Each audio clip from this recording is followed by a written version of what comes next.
കോഴിക്കോട് ചെറുവണ്ണൂരിൽ ഓടിക്കൊണ്ടിരുന്ന കാറിന് തീപിടിച്ച് ഗർഭിണിയായ യുവതി പൊള്ളലേറ്റ് മരിച്ച സംഭവത്തിൽ കടുത്ത ദുരൂഹതകളുണ്ടെന്ന ആരോപണവുമായി ബന്ധുക്കൾ രംഗത്ത്.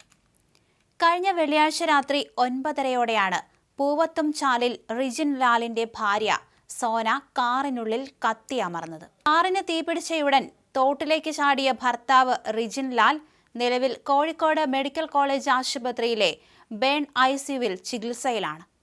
തോട്ടിലേക്ക് ചാടിയ റിജിൻ പറഞ്ഞാണ് കാറിനുള്ളിൽ സോനയുള്ള വിവരം നാട്ടുകാർ പോലും അറിയുന്നത്.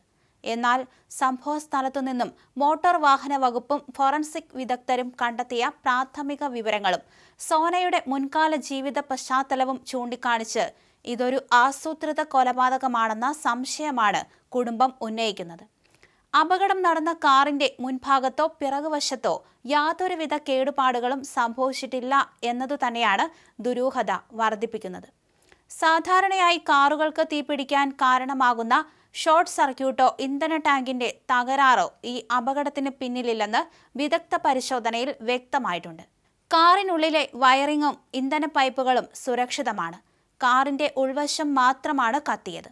തീപിടുത്തമുണ്ടായത് കാറിന്റെ പിന്നിൽ നിന്നാണെന്നും സോന ഇരുന്ന സീറ്റിന്റെ ഭാഗം കത്തിയുരുകി ഒട്ടിയ നിലയിലായിരുന്നു കണ്ടെടുത്തതെന്നും തെളിഞ്ഞിട്ടുണ്ട്.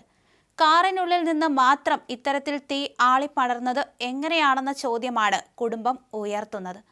ഇത് തങ്ങളുടെ കൊലപാതക ആരോപണങ്ങളെ 100% ശരിവയ്ക്കുന്നതാണെന്ന് സോനയുടെ അമ്മാവൻ സത്യൻ വ്യക്തമാക്കുന്നു.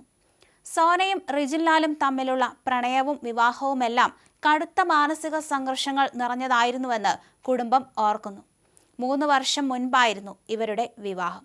അതിനു മുമ്പ് ദീർഘകാലം പ്രണയത്തിലായിരുന്ന ഇരുവരും ഇടയ്ക്ക് വെച്ച് വേർപിരിഞ്ഞിരുന്നു. ഈ ബ്രേക്കപ്പിനിടയിൽ വിദേശത്ത് ജോലി ചെയ്തിരുന്ന റിജിൻ നാട്ടിലെത്തി മറ്റൊരു യുവതിയുമായി വിവാഹമുറപ്പിച്ചു. ഇതറിഞ്ഞ സോന തീവണ്ടിക്ക് മുന്നിൽ ചാടി ആത്മഹത്യ ചെയ്യാൻ ശ്രമിച്ചെങ്കിലും റെയിൽവേ പോലീസാണ് അന്ന് അവളെ രക്ഷപ്പെടുത്തിയത്.